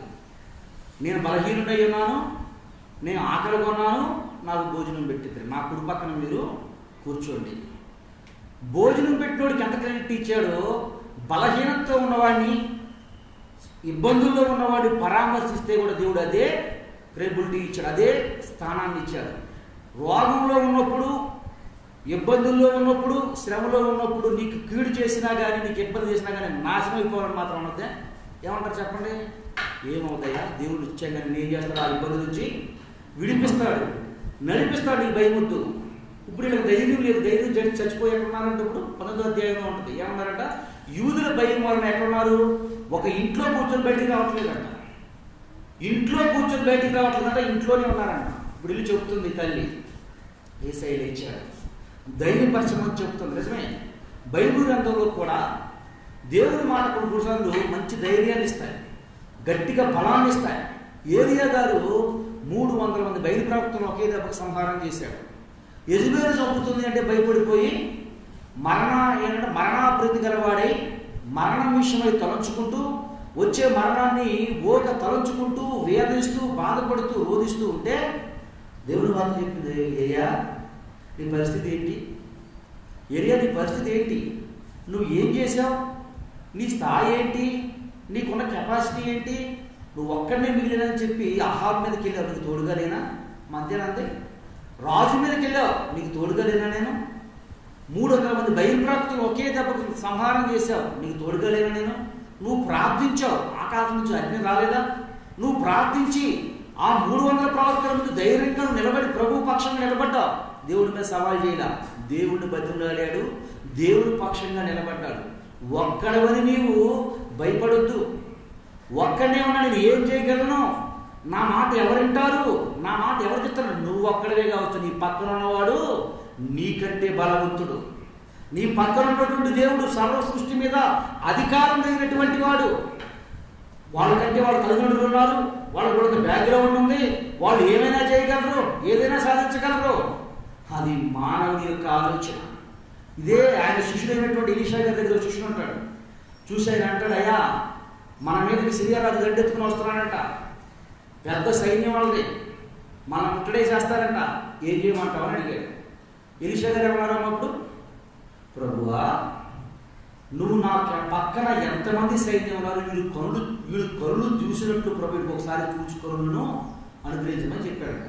చూస్తే ఏమైపోయింది, దీనికి అగ్ని రథాలు చుట్టూ కాపుదలగా ఉన్నాయి. ఆయన ఇచ్చినటువంటి కాపుదల దేవుడు నీకు నాకు ఇస్తాడు. ఈయన చెప్తున్నాడు, బలహీనంగా ఉన్నటువంటి వ్యక్తులు, బలహీన స్థితిలో ఉన్నటువంటి వ్యక్తులు, శక్తిహీనతగా ఉన్నటువంటి శక్తులు, దేవుడి నామాన్ని ఎరిగినటువంటి వ్యక్తులు బలహీనులైపోయి బలహీనమైనటువంటి స్థితిలో ఒకసారి పడి ఉంటే, ధైర్యం చాలక చెప్పే ధైర్యం లేక కుంగిపోయినటువంటి స్థితిలో వీళ్ళు ఉంటే, కుంగిపోయిన వారి దగ్గరికి ఏమని చెప్తున్నాడు వెళ్ళి, వాళ్ళనే ధైర్యపరచు. ఎందుకని అంటే అప్పుడు నీ తోడుగా ఉన్నాడుగా 3.5 సంవత్సరాలు. ఇప్పుడు ఎలా తోడుగా ఉంటారో తెలుసా దేవుడు? ఇప్పుడు ఎలా తోడుగా ఉంటాడు? తరతరములు యుగములు ఉంటారు. ఆ రోజు 3.5 సంవత్సరాలు మాత్రమే మీకు తోడుగా ఉన్నాడు. ఆ రోజున కొంతకాలం మాత్రం మీకు తోడుగా ఉన్నాడు. ఇప్పుడు ఎంతగా తోడుగా ఉంటాడో చెప్పమని చెప్పాడు దేవుడు. ఎంతగా తోడుగా ఉంటాడని? తరతరములు యుగములు. మీరు అప్పుడు సువార్త చేశారు 100-150 మైళ్ళు మాత్రమే. ఇప్పుడు భూలోకం మొత్తానికి సువార్త చేయమని చెప్తున్నాడు. భూలోకాన్ని మొత్తాన్ని తిరిగి రమ్మని చెప్తున్నాడు. నువ్వెక్కడికి వెళ్ళినా నీకు తోడుగా ఉన్నాడు. నువ్వు పాదం పెట్టు ప్రతి స్థలంలో దేవుడు నీకు ఆశీర్వాదకరంగా ఉంటున్నానని ధైర్యపరిచాడు, బలపరిచాడు. దేవుడు నీకు నాకు చెప్తున్నాడు. పునరుత్థానుడైన ప్రభువైన యేసుక్రీస్తు వారు మొట్టమొదటి ఈ రోజు పిలిచావు కనుక దేవుడు సన్నిధిలో ఉన్నావు. పిలిచిన నీతో దేవదేవుడు తెలియజేస్తూ ఉన్నాడు. ఎవరైతే ఒకప్పుడు బలంగా పనిచేసి బలమైనటువంటి దేవుడికి సాక్షిగా ఉండి దేవుడికి సాక్షాత్కరించినటువంటి వ్యక్తులు బలహీనమైన స్థితిలో, కుంగిపోయిన స్థితిలో, లేవలేనటువంటి స్థితిలో, లేసే శక్తి సామర్థ్యం లేనటువంటి స్థితిలో హీన దిశలోకి వచ్చి ఉన్నారో వాళ్ళకి నువ్వు వెళ్ళి బలపరచు, వాళ్ళకి ప్రకటించు. దేవుడిని నిలబెట్టాడు, నువ్వు కూడా నిలబెడతాడు అని. నిలబెడతాడని చెప్పు. ఎట్లా చెప్తావు అంటే నోటితో చెప్పడం కాదు, బ్రతుకుతో చెప్పు. బ్రతికి చూపిస్తూ చెప్పు. ఒక్కడైనా ఒంటరైనా శక్తి ఇవన్నైనా ఎవరు శక్తి సామర్థ్యాలు లేకపోయినా దేవుడు నిశ్చయంగా నిలబెడతాడు. నిశ్చయంగా దేవుడిని బలపరుస్తాడని చెప్పు. 3 ధైర్యం ఇవ్వాలి. ధైర్యము ఒకప్పుడు నీ జీవితంలో నీ బ్రతుకులో ధైర్యం ఇచ్చినటువంటి దేవుడు, నిన్ను ఆ ఆపద నుంచి విడిపించిన దేవుడు, నీ చాలా అద్భుతమైన కార్యము జరిగించినటువంటి దేవుడు, గొప్ప ఉన్నతమైన స్థానం నిలబెట్టినటువంటి దేవుడు నిశ్చయంగా ఈ రోజు కూడా ఆయన సిద్ధపడుతూ ఉన్నాడు. యేసుక్రీస్తు నిన్న నేడు రేపు ఒకే రీతిలో ఉన్నాడు. ఆ రోజు చేసిన దేవుడు ఈ రోజు చేయడానికి సిద్ధపడుతూ ఉన్నాడు. లేపు నీదే, ఆలస్యం నీదే. ఆలస్యం చేయొద్దు, గమ్మునులే, తొందరగానే చెప్పు. బలపరచు. బలహీనులుగా ఉన్న వారిని బలపరచండి, వ్యాధుల్లో ఉన్న వారిని బలపరచు. వెళ్ళి అమ్మ నీకేమీ అవ్వదు, దేవుడిని స్వస్థపరుతాడు. ఒకప్పుడు బలంగా పనిచేసి బలంగా పనిచేసినటువంటి శిష్యుడు బలహీనులుగా ఉంటే వాళ్ళ దగ్గర చెప్పమని చెప్తున్నాడమ్మా. చివరి మాట ఏం చెప్పాడమ్మా? నా దగ్గరికి వాళ్ళను చెప్పాడు. అంతే అందా మాట ఏం చెప్పాడు? నాలుగో మాట ఏం చెప్పాడు? మరియమ్మకి, మగ్దలేని మరియాకి, నా దగ్గరికి వాళ్ళను తీసుకురండి, నా దగ్గరికి వాళ్ళని తీసుకుని రండి, వాళ్ళని నేనే బలపరుస్తా, నేనే ధైర్యం చెప్తా, నేనే వాళ్ళని మళ్ళా స్థిరపరుస్తా. దేవుడు చెప్తున్నటువంటి మాట మగ్దలేని మరియాకి, దేవుడు ఈరోజు నీతో నాతో చెప్తున్నటువంటి మాట. నువ్వు ఈ బలాన్ని ఎప్పుడైతే వాళ్ళకి ఇస్తావో, ఏ బలాన్ని? ఈ బలాన్ని ఎప్పుడైతే వాళ్ళకి ఇస్తావో, మొట్టమొదటి బలం ఏంటి? దేవుడు నన్ను లేపాడు, దేవుడు నిన్ను లేపడానికి ఇష్టపడుతూ ఉన్నాడు, దేవుడు నాకు కనిపించాడు, దేవుడు నాతో మాట్లాడాడని చెప్పి బలం ప్రకటించు. 2, వాళ్ళకి ధైర్యాన్ని నూరిపోయి దేవుడు నీతో మళ్ళా కార్యం చేపిస్తాడంట. 3, నా దగ్గరికి వాళ్ళను తీసుకున్నా. సంఘమేమో అపోస్తలుడైన పేతురు గారు బలంగా దేవుడు పని జరిగిస్తూ ఉన్నాడు, బహుబలంగా పనిచేస్తున్నాడు. ఆయన ప్రకటన చేస్తే, ఆయన దేవుడి వాక్యం ప్రకటిస్తే ఆకాశం నుండి అగ్నినాళములు దిగి 3,000 మందికి బాప్తిసం ఇస్తున్నాడు ఒకే రోజున, 5,000 మంది బాప్తిసం ఇస్తున్నాడు ఒకే రోజున. అటువంటి బలంగా పనిచేస్తున్నటువంటి సమయంలో అకస్మాత్తుగా సంఘానికి భయంకరమైన శ్రమ వచ్చింది. భయంకరమైన శ్రమ ఎంత శ్రమ అంటే, అపోస్తలుల్లో ఒకరిని శిరచ్ఛేదనం చేసేసారు. యాకోబు గారు శిరచ్ఛేదనం చేసేస్తే సంఘం భయపడిపోయి ఎక్కడికక్కడ దాక్కుని లోపల ప్రార్థన చేస్తూ ఉంది. పేతురు గారు ప్రార్థన చేశారు. పేతురు గారు కూడా ప్రార్థనలో ఉంటే పట్టుకొని తీసుకుని శిరసాల్లో వేశారు. పట్టుకొని తీసుకుని శిరసాల్లో వేస్తే సంఘం లోపల భయపడుతూ ప్రార్థన చేస్తూ ఉంది. ఇప్పుడు ఆ సంఘానికి ధైర్యం రావాలంటే ఏం చేయాలి అమ్మా? ఆ సంఘం ధైర్యంగా ఉండాలంటే ఏం చేయాలి? పేతురు గారిని జరిగింది చూడండి ఒకసారి. అపోస్తలుల కార్యములు 12వ అధ్యాయం 14వ వచనం చూడండి. 12వ అధ్యాయం 7వ వచనం, 12వ అధ్యాయం 14వ వచనం. 12:7 ప్రభుదూత అతని దగ్గర నిలిచెను, అతను ఉన్న గదిలో వెలుగు ప్రకాశించెను. దూత పేతురు పక్కన తట్టి త్వరగా లెమ్మని చెప్పి అతనిని లేపగా సంఖ్యలు అతని చేతిలో నుండి ఊడిపడింది. అప్పుడు దూత అతనితో, నీవు నడుము కట్టుకుని చెప్పులు తొడుక్కునమని. అతడు అలాగూ చేసిన తరువాత దూత, నీ పై వస్త్రం వేసుకుని నా వెంబడి రమ్మని అతనితో చెప్పాను. అతడు అమ్మ ఏం చేశాడంట? వెలుపలికి వచ్చి ఇది కలయము అని ఆశ్చర్యపడ్డాడంట. ఇప్పుడు 14వ వచనం కాలి పెట్టండి. ఆమె పేతురు స్వరం 13వ వచనం కానీ చూడండి. 13వ వచనం కానీ, తలవాకిట తలుపు తట్టుచూ ఉండగా రోదే అని ఒక చిన్నది ఆలకించుటకు వచ్చెను. ఆమె పేతురు స్వరము గుర్తుపట్టి సంతోషము చేత తలుపు తీగ లోపలికి వెళ్ళి పేతురు తలుపు దగ్గర నిల్చున్నాడని తెలిపాను. అందుకు వారు ఏమన్నారంట? నువ్వు పిచ్చిదాని వదిలి. అయితే తాను చెప్పినదే నిజమయ్యే వరకు ఏం చేశాడు? తీసుకెళ్ళి తలుపు తీస్తే పేతురు గారు ఎక్కడికి వచ్చేసారు? లోపలికి వచ్చేసారు. లోపలికి అప్పటి వరకు ఏం లేదు, వాళ్ళకి ధైర్యం లేదు. అప్పటి వరకు వాళ్ళ దగ్గర ఏమి లేదు, శక్తి లేదు. దగ్గరికి తీసుకొచ్చి ఎప్పుడైతే పెట్టిందో పేతురు గారికి వాళ్ళ దగ్గర సంఘం ఉంది, ఎక్కడ లేనట్టు ఆనందం వచ్చేసినప్పుడు పేతురు గారు ఏం చెప్పాడమ్మా? దేవుడు దూత తనకు ఏ విధంగా అయితే తనను బయటికి తీసుకుని వచ్చిందో, ఏ విధంగానైతే బయటకు నడిపించిందో, ఏ విధంగానైతే దేవుడు వారిని సంరక్షిస్తున్నాడో పోషిస్తున్నాడో మొత్తం చెప్తే సంఘం ఏమైతే ఏం చేసిందంటే అప్పుడు చాలా సంతోషించింది అంట, చాలా ఆనందించిందంట దేవుని బిడ్డ. ఆ మాట అర్థమవుతుందా మీకు? మగ్దలేని మరియాకి దేవుడు పునరుద్ధానుడైన తర్వాత మరియాని పిలిచినటువంటి దేవుడు పిలిచి చెప్పాడు. ఏమని చెప్పాడు అంటే, వెళ్ళి ప్రకటించు, ఆయన మృతుల్లో లేడు, సజీవుడై లేచాడు అని చెప్పు. 3 బలహీనులుగా ఉన్నటువంటి, బలహీనతో భయపడిపోతూ బ్రతుకుతున్నటువంటి అపోస్తులను ధైర్యపరచు. ప్రతి విషయానికి భయపడిపోతున్నారే అపోస్తులు, వారిని భయపరచు, బలపరచు. 3 వాళ్ళ నా దగ్గరికి తీసుకురా. మా దగ్గర తీసుకొచ్చాడమ్మా యేసు ప్రభు అని తీసుకొచ్చాడా? యేసు ప్రభు దగ్గర తీసుకొచ్చి నేను అందరినీ తీసుకురాలేదా? పేతురు ఉరికి వెళ్ళాడు, చూశాడు. ఇదే పేతురు ఏం చేశాడు? ఇప్పుడు మరి సంఘాన్ని బలపరిచాడు. అదే పేతురు ప్రకటించగా, అదే పేతురు ప్రకటించగా 5,000 మంది రక్షణలోకి వచ్చారు. అదే పేతురు ప్రకటించగా 3,000 మంది రక్షించబడ్డారు. అదే పేతురు నడిచెడుతూ ఉండగా ఆయన నీడబడిన వాళ్ళు స్వస్థపరచబడ్డాడు. అదే పేతురు నడిచెడుతూ ఉండగా అడుక్కులు తినే ఒక వ్యక్తి, అడుక్కు తినేది పుట్టినది మొదలుకొని గోసకాడు చేతులతో బ్రతుకుతున్న వ్యక్తి నజరేయుడైన యేసు నామములో లేచి నిలబడగానే దగ్గర లేచి నిలబడ్డాడు. యేసయ్య దగ్గరికి తీసుకొచ్చింది మగ్దలేని మరియ. యేసయ్య దగ్గరికి తీసుకొచ్చింది మగ్దలేని మరియ. ఇక్కడ ఉన్న మనందరము కూడా దేవుడు నిన్ను నన్ను ప్రభుత్వాలైన ప్రభు పేరు పెట్టి పిలిచాడు. పేరు పెట్టి పిలిచిన దేవుడు ప్రకటించమని చెప్తూ ఉన్నాడు. ఎవరైతే భక్తిలో వచ్చి ఒకప్పుడు భక్తి చేసి బలహీనైపోయారో వాళ్ళకి ప్రకటించు.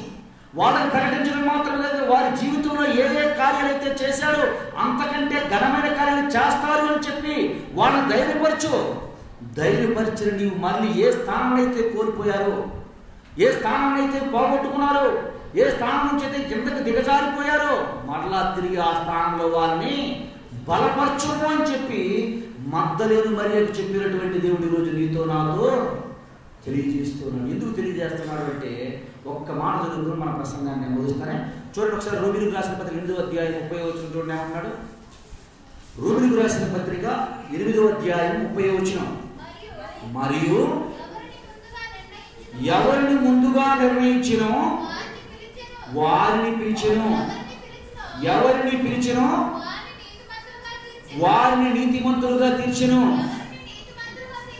ఎవరిని నీతిమంతులుగా తీర్చెను వారిని మహిమపరచెను. దేవునికి స్తోత్రం. ఏం చేశాడంటమ్మా? ముందుగా నిన్ను పిలిచాడు, ముందుగా నేను నిర్ణయించాడు. చదవాలి మళ్ళీ ఒకసారి అందరూ చదవడం ప్రసంగాన్ని ముగి చేస్తాను. ఎవరిని ముందు నిర్ణయించింది, నువ్వు నిర్ణయంలో ఉన్నావు, వేసే నిర్ణయంలో. 2, వారిని పిలిచాడు, మిమ్మల్ని పిలిచాడు. ఈ రోజున అమ్మ ఏం చేశాడు? ఎవరిని పిలిచెనో నీతిమంతులుగా చేశాను, ఎవరిని నీతిమంతులు వారిని మహిమపరచను. దేవుడు నిన్ను పిలిచింది ఎందుకమ్మా? మహిమపరచడానికి, మహిమకు కారకులుగా ఉండటానికి. ఇప్పుడు మహిమకు కారకురాలైంది ఎవరు? మగ్దలేని మరియ. వదిలివేసినటువంటి పక్కన ఉన్నటువంటి వ్యక్తులందరినీ బలపరిచింది, అందరినీ మళ్ళీ యథాస్థితిలోనికి తీసుకొచ్చింది, అందరికి సుస్థిరమైనటువంటి స్థానాన్ని వేసి అందరినీ క్రీస్తుకు సాక్షిగా, క్రీస్తు కొరకు ప్రాణం పెట్టేవారుగా పెట్టింది. ఒకప్పుడు క్రీస్తు అంటే యూదులకు భయపడిన వారు, నిన్ను చంపేస్తా దేవుని స్వార్థ ప్రకటిస్తానంటే ధైర్యంగా స్వార్థ ప్రకటించారు. దేవుని మాట కంటే నీ మాట శ్రేష్టం కాదు అని. దేవుని బిడ్డలారా, యేసు ప్రభు పునరుత్థానుడైన తర్వాత లేచి మరి మగ్దలేని మరియకి చెప్పాడు. మగ్దలేని మరియకి చెప్పినటువంటి మాటలే నీకు నాకు చెప్తున్నాడు. ఏమేమి చెప్తాడు ఒకసారి చెప్తారు. ఏమేమి చెప్పాడు? 1 పిలిచాడు, 2 ప్రకటించమని చెప్పాడు, 3 ధైర్యపరచమని చెప్పాడు, 4 నా ఎదుగు వారిని తీసుకొని రమ్మని చెప్పాడు. ఈ 4 మాటలు పునరుత్థానుడైన యేసు ప్రభు నీతో నాతో చెప్పాడు కనుక ఈ 4 మాటలను మన హృదయంలో ఉంచుకొని వాటి ప్రకారం నడుస్తూ, ద్వితీయోపదేశకాండలో అంటాడు, నీ నుదుటికి ఏం చేసుకో వాగ్దానం, నా మాటలు బాసుకు, నీ చేతికి ఏం చేసుకో, నువ్వు ఉంగరం వలే పెట్టుకో, నీ గౌరుల మీద ఏం చేసుకో వాటిని, నీ ద్వారబంధం మీద ఏం చేసుకో వాటిని రాసుకుంటారు. ఈ రోజున బైబిల్ మీద రాసుకోండి. మాటలు 4 మాటలు రాసుకోండి. బైబిల్ మీద దేవుని 4 మాటలు దేవుడు నాకు చెప్పాడు అని 4 మాటలు రాసుకోండి. మీ హృదయంలో రాసుకోండి, బైబిల్ మీద రాసుకోండి. 1 దేవుడు నన్ను పిలిచాడు, దేవుడు నన్ను ప్రకటించమని చెప్పాడు, 3 ధైర్యపరచమని చెప్పాడు, 4 నా దగ్గరికి తీసుకొని రమ్మని చెప్పాడు. నన్ను పిలిచిన దేవుడు నాకు ఈ ఆధిక్యత ఇచ్చాడు. ఎందుకంటే దేవుడు నన్ను మహిమపరుస్తానని చెప్పాడు, వాళ్ళను కూడా మహిమలోనికి తీసుకురమ్మని చెప్పాడు. ఈ విషయాలను మనం జ్ఞాపకం చేసుకుంటూ, ధ్యానం చేసుకుంటూ, క్రీస్తుకు సాక్షిగా దేవుడు మన మీద పెట్టినటువంటి నమ్మకానికి విధేయత చూడలేకుడు సాక్షాత్తంగా బ్రతుకు కృప పరిశుద్ధాత్మదేవుడు ఎవరికి దయచేయుగాక. ఆమేన్. మహిమానుతుడు మహాగణేతని వందనములు స్తోత్రములు ప్రభువా. ఎత్తబడిన వాక్య బిడ్డ హృదయంలో నీరు కట్టి ఫలింపజేయండి. ప్రతి బిడ్డను నీకు సాక్షిగా సాక్ష్యాన్ని సహాయం చేయండి. యేసయ్య నామం పేరిట ప్రార్థన చేయుచున్నాము మా పరమ తండ్రి.